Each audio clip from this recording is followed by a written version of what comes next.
1978 you ಎಸ್ನ Hollywood ಕ್ಯಾಲಿಫೋರ್ನಿಯಾದಲ್ಲಿ ಒಂದು game show ನಡೆಯುತ್ತೆ. ಈ ಗೇಮ್ ಶೋ ಹೆಸರು ದ ಡೇಟಿಂಗ್ ಗೇಮ್ ಅಂತ. ಈ ಗೇಮ್ ಶೋ ಅಲ್ಲಿ ಒಬ್ಬ ವ್ಯಕ್ತಿ ಪಾರ್ಟಿಸಿಪೇಟ್ ಮಾಡ್ತಾನೆ. ಈ ಗೇಮ್ನ ಅವನು ವಿನ್ ಕೂಡ ಆಗ್ತಾನೆ.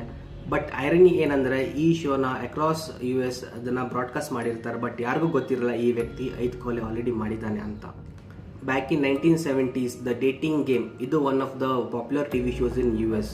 ಈ ಗೇಮ್ದು ಸಿಂಪಲ್ ರೂಲ್ಸ್ ಅದೇನಂದ್ರೆ ಈ ಗೇಮಲ್ಲಿ 4 ಪಾರ್ಟಿಸಿಪೆಂಟ್ಸ್, ಅದರಲ್ಲಿ ಒಂದು ಮಹಿಳೆ 3 ಜನ ಗಂಡಸರು.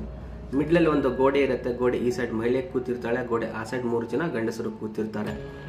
ಸೊ ಗೇಮ್ ಎಷ್ಟು ಸಿಂಪಲ್ ಅಂದರೆ ಮಹಿಳೆ ಅವಳಿಗೆ ಏನು ಇಷ್ಟ ಆಗುತ್ತೆ ಆ ಕ್ವಶನ್ಸ್ಗಳು ಕೇಳ್ತಾ ಇರ್ತಾಳೆ. ಆ ಸೈಡಿಂದ ಬರೀ ವಾಯ್ಸ್ ಬರುತ್ತೆ. ಗಂಡಸರು ಯಾರು ಅವರು ಇರ್ತಾರೆ ಅವ್ರು ಆನ್ಸರ್ ಮಾಡ್ತಾರೆ. ಸೊ ಅವಳು ಮೆಚ್ಚೋ ಥರ ಯಾರು ಕರೆಕ್ಟಾಗಿ ಆನ್ಸರ್ ಮಾಡ್ತಾರೆ ಅವರೇ ಈ ಗೇಮ್ ಶೋದು ವಿನ್ನರ್. ಸೊ ಈ ಗೇಮ್ ಶೋ ಅಲ್ಲಿ ಪಾರ್ಟಿಸಿಪೆಂಟ್ ನಂಬರ್ 1 ರಾಡ್ನಿ ಆಲ್ಕಲಾ. ಸೊ ಈ ಗೇಮ್ ಶೋದು ಹೋಸ್ಟ್ ಯಾರಿರ್ತಾರೆ ಅವರು ರಾಡ್ನಿ ಆಲ್ಕಲಾನ ಒಬ್ಬ ಸಕ್ಸಸ್ಫುಲ್ ಫೋಟೋಗ್ರಾಫರ್ ಅಂತ ಇಂಟ್ರೊಡ್ಯೂಸ್ ಮಾಡಿ ಕೊಡ್ತಾರೆ. But Rodney Alcala one of the most notorious criminal of U S ಮತ್ತೆ ಅವನ FBI ವಾಂಟೆಡ್ ಲಿಸ್ಟಲ್ಲೂ ಇದ್ದ ಅಂತ ಯಾರಿಗೂ ಗೊತ್ತಿರಲಿಲ್ಲ. ಡೇಟಿಂಗ್ ಗೇಮ್ ಶೋ ಅಲ್ಲಿ ಪಾರ್ಟಿಸಿಪೇಟ್ ಆಗಿರೋ ಮಹಿಳೆ ಹೆಸರು ಚೆರಿಲ್ ಬ್ರಾಡ್ಶಾ ಅಂತ. ಇವಳು ರಾಡ್ನಿಗೆ ಒಂದು ಕ್ವಶನ್ ಕೇಳ್ತಾಳೆ, I am serving you for dinner, what are you called and what you look like ಅಂತ. ಅದಕ್ಕೆ ರಾಡ್ನಿ ಕಾನ್ಫಿಡೆಂಟ್ ಆಗಿ ಆನ್ಸರ್ ಮಾಡ್ತಾನೆ, I am banana and I look good, come peel me ಅಂತ. ಈ ಆನ್ಸರ್ ಕೇಳಿ ಶೆರಿಲ್ ಮಾತ್ರ ಅಲ್ಲ ಅಲ್ಲಿರೋ ಆಡಿಯನ್ಸ್ ಎಲ್ಲರೂ ನಕ್ಕಿ ಬೀಳ್ತಾರೆ. ಸೊ ಅಲ್ಲಿಂದ ಇವನು ರಾಡ್ನಿ ಇವಳು ಇಂಪ್ರೆಸ್ ಆಗೋ ಥರ back to back super duper answers ಕೊಡ್ತಾನೆ. ಈ ಶೋ ವಿನ್ ಆಗ್ತಾನೆ.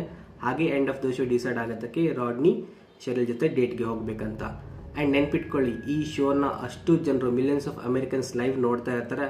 ಆದರೆ ಯಾರಿಗೂ ಇಷ್ಟು ಕೂಡ ಸುಳ್ಳು ಇವರೆಲ್ಲ ಕೀ ನನ್ನ ಮಗ ಕೊಲೆಗಾರ ಅಂತ.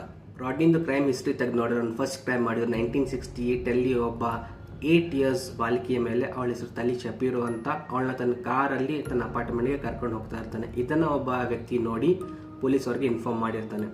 ಇಲ್ಲಿ ರಾಡ್ನಿ ಪೊಲೀಸ್ ಅವ್ರು ಬರೋಕ್ಕಿಂತ ಮುಂಚೆ ಅವಳ ಮಾಡಿ ಒಂದು ಪೈಪ್ ತಗೊಂಡು ಅವಳನ್ನ ಹಿನಾಯವಾಗಿ ಹೊಡೆದು ಬಡ್ದು ಅವಳನ್ನ ಫುಲ್ ಟಾರ್ಚರ್ ಕೊಟ್ಟು ಅವಳನ್ನ ಅಲ್ಲಿಂದ ಓಡೋಗ್ತಾನೆ.